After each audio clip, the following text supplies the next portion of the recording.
Memang untuk mengurus soal pelayanan masyarakat dan penanggulangan kemiskinan ini tidak hanya bisa diletakkan pada pundak pemerintah saja, karena pasti dia tidak mampu. Oleh sebab itu partisipasi kita, kerjasama kita bergandengan tangan untuk bersama-sama menyelesaikan masalah yang kita hadapi bersama-sama.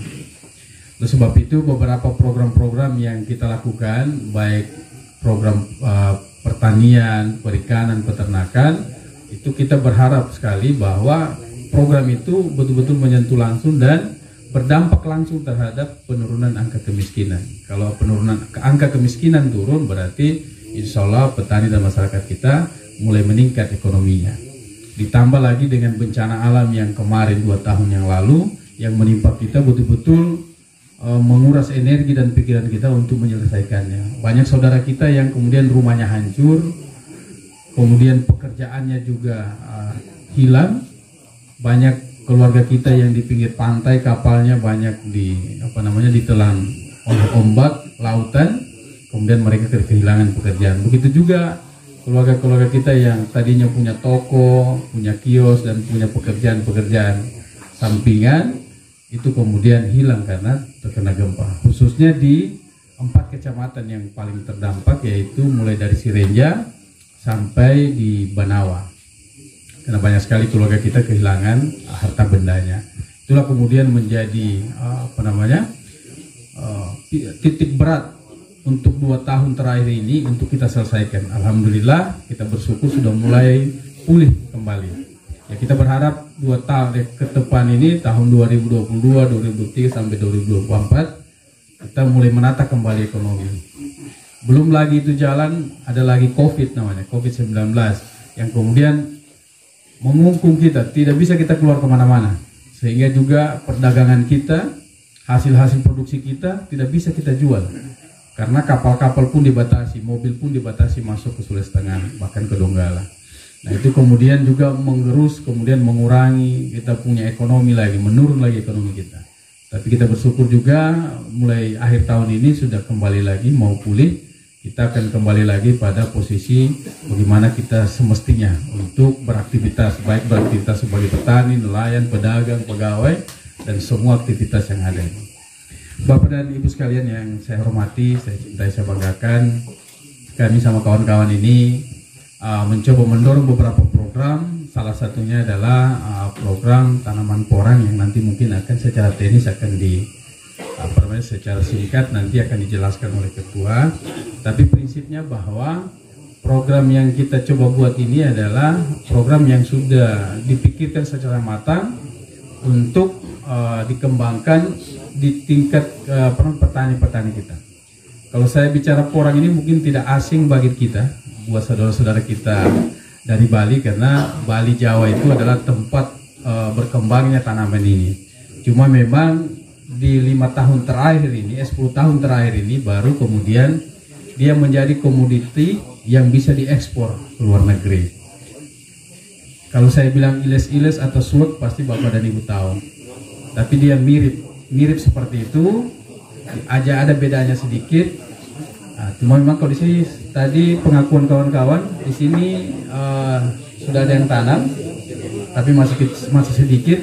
Ada juga yang iles-iles itu yang tumbuh subur. Artinya bahwa tanaman itu bisa tumbuh di sini, karena ada saudaranya yang tumbuh sama dengan porang itu, iles-iles itu.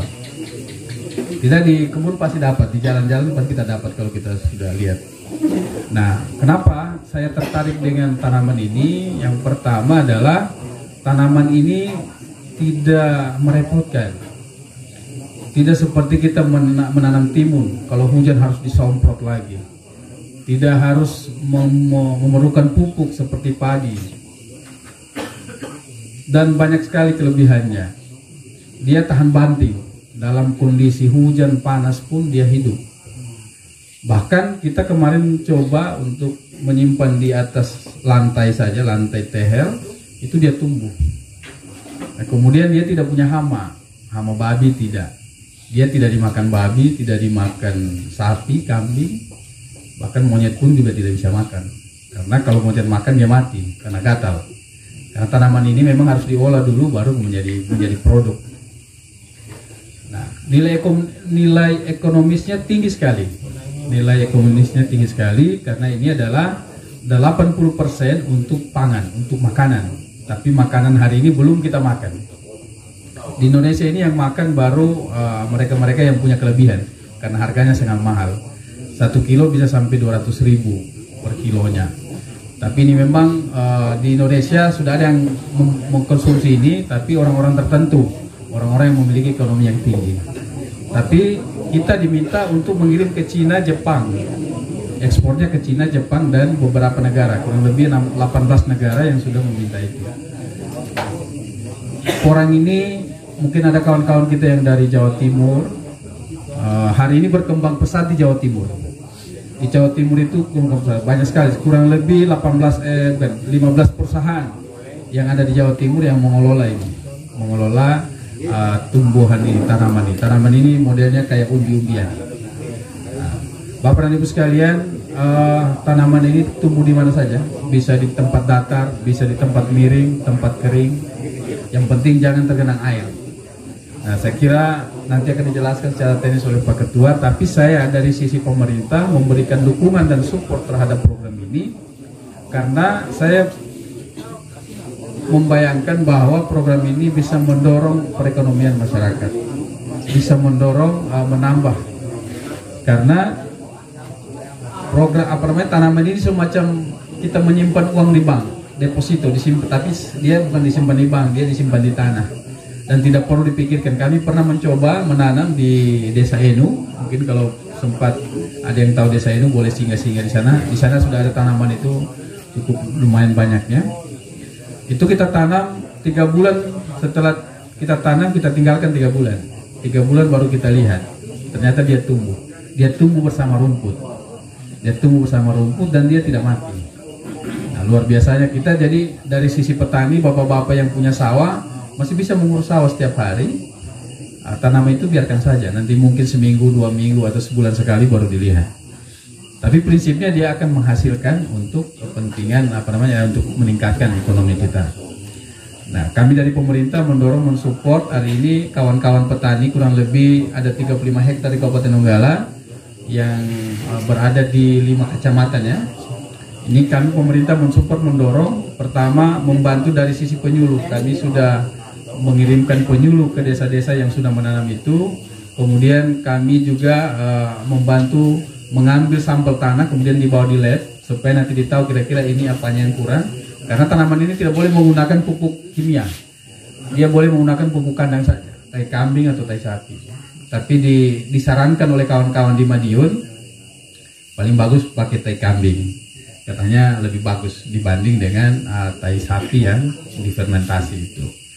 Nah, kalau ini kita support, saya tadi sampaikan sama teman-teman termasuk asosiasi, jikalau ini berkembang pesat di Donggala, kita bisa mendorong support pabriknya.